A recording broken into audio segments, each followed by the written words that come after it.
हाँ प्रिय विद्यार्थियों, हम आज आपको समुच्चय के बारे में बताएंगे। जो 11th मैथ एनसीईआरटी जो आपका एनसीईआरटी है, इसी से ही आपके बोर्ड एग्जाम में भी क्वेश्चन आते हैं और इसी से ही आपके कंपटीशन में भी आते हैं। एक किताब आर.डी. शर्मा ठीक है और एक एनसीईआरटी ये सिलेबस है। ये आपकी बुक और इंग्लिश मीडियम वालों की बुक बिल्कुल सेम है, इसलिए आप इसका अध्ययन करिए।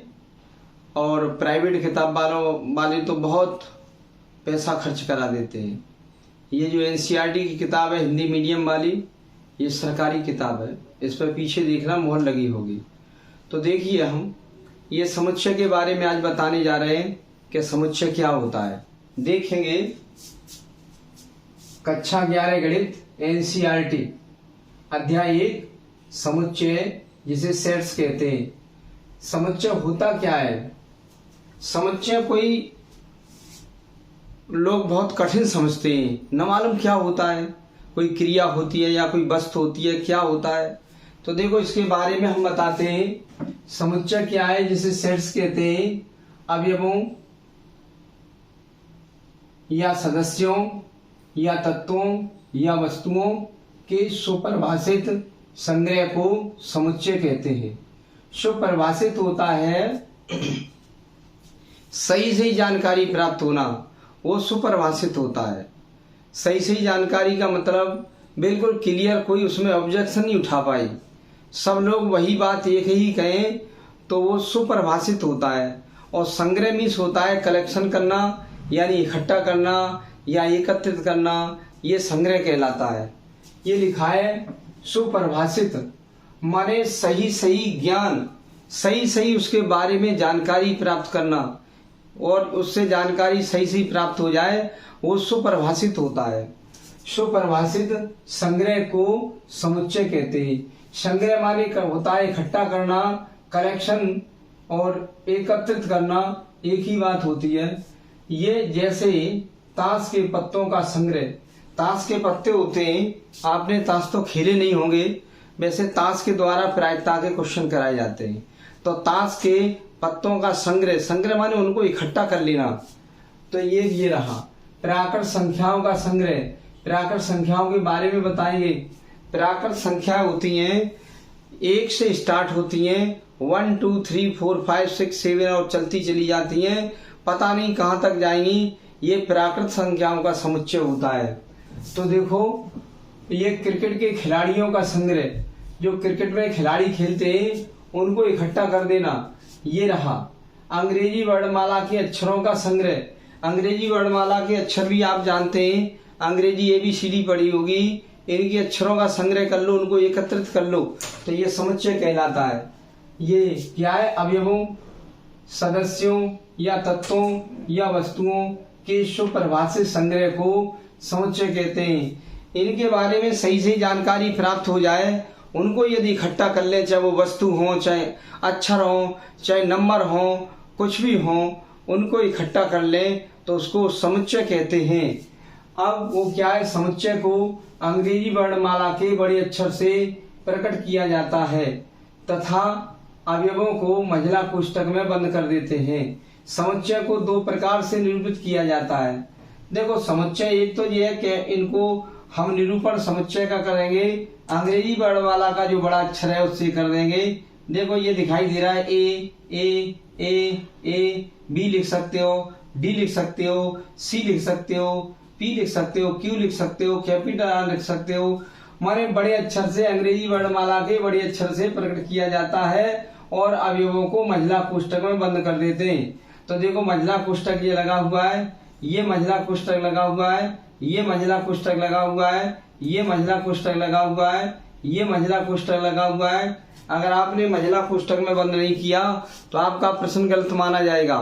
हमारे गणितज्ञों ने बस यही किया है कि समुच्चय को जो कुछ भी उसमें अवयव लिखोगे उसको एक महिला कोष्ठक में बंद कर दोगे, और समुच्चय को अंग्रेजी वर्णमाला के कैपिटल लेटर से निरूपित किया जाता है। तो देखो क्या करते हैं, इसमें समुच्चय को 2 प्रकार से निरूपित किया जाता है। एक रोस्टर विधि होती है, इस रोस्टर विधि के कई नाम हैं। एक तालिका विधि इसे कहते हैं, इसे सूची विधि कहते हैं, इसे सारणियन विधि कहते हैं। इसी रोस्टर विधि को तालिका विधि, सूची विधि और सारणियन विधि कहते हैं। और दूसरी विधि है हमारी गुण विधि या समुच्चय निर्माण विधि। ये दोनों एक ही बात होती है, गुण विधि या समुच्चय निर्माण विधि। नंबर 1 रोस्टर विधि क्या है? ये वाली पहली वाली विधि रोस्टर विधि क्या है? इस विधि में अवयवों को कॉमा लगा करके महिला कोष्ठक में बंद कर देते हैं। जैसे नंबर 1 धन पूर्णांकों का समुच्चय। धन पूर्णांक हमारे 1 से स्टार्ट होते हैं और पूर्णांक माने पूरे के पूरे अंक होते हैं, जिनमें ना दशमलव होता, ना बट्टे में होता, कुछ नहीं होता। धन पूर्णांक 1 से स्टार्ट होते हैं। 1 2 3 4 5 6 dot dot dot dot comma लगा करके इसे महिला कोष्ठक बंद कर देते हैं और समुच्चय को अंग्रेजी वर्णमाला के बड़े अच्छे से निरूपित कर दिया जाता है। यहाँ आपकी हिंदी में जो लाइन लिखी है उस लाइन को हमने अवयवों के रूप में लिख दिया। ये अवयवों के रूप में लिख दिया, लिखा है अवयवों को, तो हमने अवयव लिख दिए इसमें और कॉमा लगा करके महिला कोष्ठक में बंद कर दिया। और यही आपका रोस्टर विधि होती है।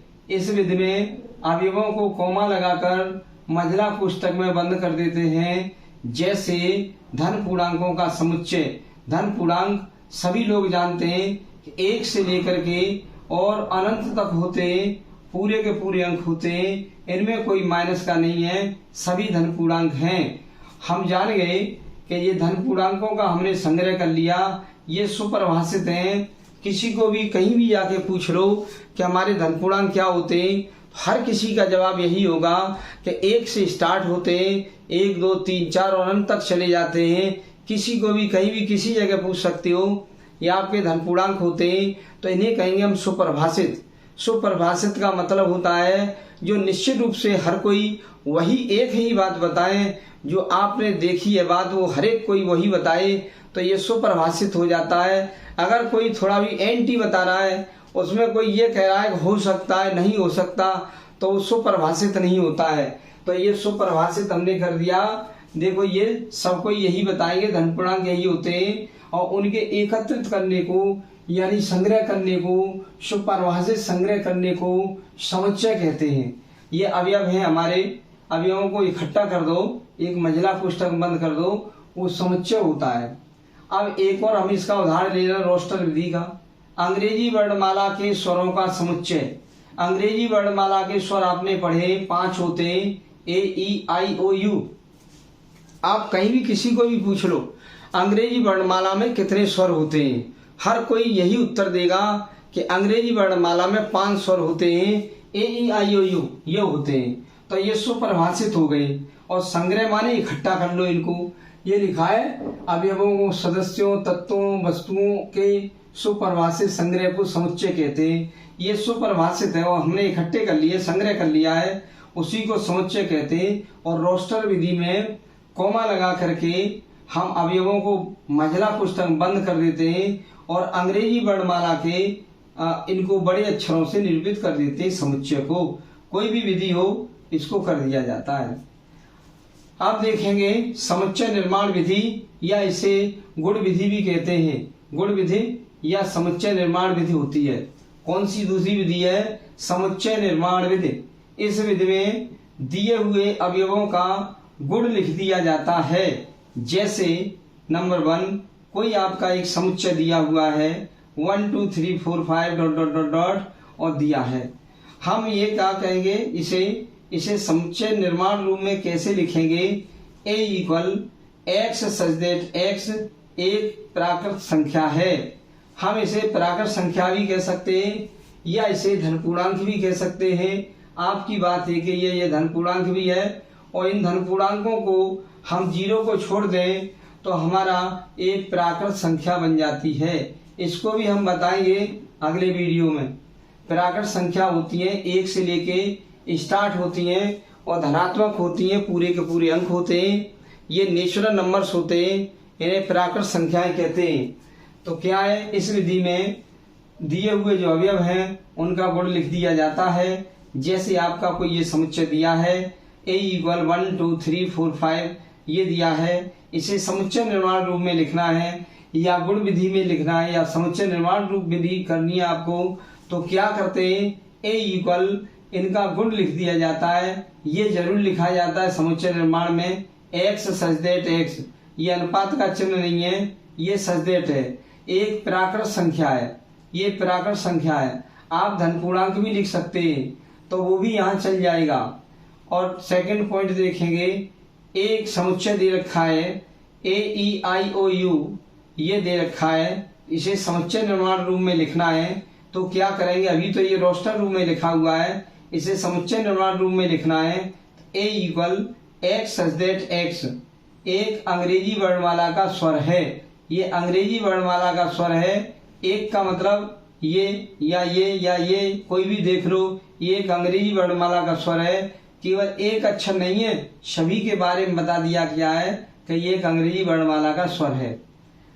ये क्या है, note, x such that x, ये क्या है, x सच दैट x, इसे बोलेंगे x such that x, x such that x या x और एक लाइन खींच देते हैं। अगर ये अनुपात जैसा चिन्ह ना लगाओ तो एक लाइन खींच दो, क्यों कि इन दोनों को अनुपात जैसा चिन्ह दिखाई दे रहा है, एक हमने लाइन खींच दी है तो ये आपको लाइन मालूम पड़ने लगी है। इसे भी बोलेंगे हम x सच दैट x। वैसे ये चिन्ह कोलन कहते हैं, कोलन, ये अनुपात जैसा चिन्ह इसे कोलन कहते हैं। अगर अंग्रेजी में पढ़ना चाहो तो इसे कहेंगे x सच दैट x। इस चिन्ह को अनुपात नहीं कहेंगे, इसे कहेंगे सच दैट। सच दैट माने ऐसा है कि, सच माने ऐसा होता है, दैट माने कि ऐसा है कि। जैसे हम ये कहें ऐसा है कि, आप ये परिभाषा और ये थ्योरी सीख लेंगे ये पूरी, तो आपको समुच्चय समझ में आने लगेगा। ऐसा है कि आप इसको सीखेंगे थ्योरी को तो आपको समुच्चय समझ में आ जाएगा। तो यही कहते हैं कि सच दैट माने ऐसा है कि, ऐसा है कि, ऐसा है कि आप कॉलेज में सही समय से पहुंचोगे तो आपको कोई भी अध्यापक या प्रिंसिपल साहब रोकेंगे नहीं। ऐसा है कि अगर आपने अच्छी तरह मेहनत की तो आप आगे सफल हो जाएंगे। ऐसा है कि, यही है कि ऐसा है कि, ऐसा है कि x सच दैट x, ऐसा है कि एक अंग्रेजी वर्णमाला का स्वर है ये। तो आपको यही बात समझ में आना है। समुच्चय दो प्रकार से ही निरूपित किया जाता है, एक आपकी रोस्टर विधि होती है, एक समुच्चय निर्माण विधि होती है। दो प्रकार से समुच्चयों का निरूपण कर दिया जाता है, इन्हीं के बारे में बताया गया है। देखो ये लिखा है, ये रोस्टर विधि है, ये रोस्टर विधि दिख रही है, कॉमा लगा करके महिला पुस्तक में अवयवों को बंद कर दो, वो रोस्टर विधि हो गई। और इनके गुण लिख दो, वो समुच्चय निर्माण विधि हो गई। ये गुण लिखा हुआ है, ये रोस्टर विधि है, ये आपकी समुच्चय निर्माण विधि है। ये वाली रोस्टर विधि है, अवयवों को कॉमा लगा के बंद कर दिया है, ये रोस्टर विधि है और इनका केवल गुण लिख दिया है। इसे समुच्चय निर्माण रूप में कैसे लिखेंगे उसका ये गुण लिख दिया गया है। तो ये आपकी हो गई समुच्चय निर्माण विधि, इसे ही गुण विधि कहते हैं। ये गुण लिख दिया गया है। समुच्चय निर्माण विधि को गुण विधि भी कहते हैं और रोस्टर विधि को तालिका विधि, तालिका माने एक टेबल सी बना दी जाती है, ये टेबल सी, एक सूची सी बना दी जाती है, ये सूची बना दी जाती है, या साड़ी यानी एक साड़ी बना दी जाती है, ये होता है। इसे टेबल मेथड भी कहते हैं। टेबल, तालिका, सूची, साड़ी, रोस्टर सब एक बात होती है, ये रहा। और आपकी दूसरी विधि समुच्चय निर्माण विधि है, उसमें केवल हिंदी सी लिखी दिखाई देगी, वो समुच्चय निर्माण विधि है। आप इसे कर सकते हैं। अगले वीडियो में हम और कुछ हम बताएंगे आपको। ओके, आप ये थ्योरी को देखते रहो और करते रहो, मेहनत करो, कोई मैथ कठिन नहीं है, आप घबराना नहीं है आपको। और ओके चलते रहो। और चैनल हमारा सब्सक्राइब नहीं किया है तो आप सब्सक्राइब कर लो और इस वीडियो को लाइक कर दो और शेयर भी कर दो, जिससे अपने आपके दोस्त भी, फ्रेंड भी इसको देख सकें। ओके।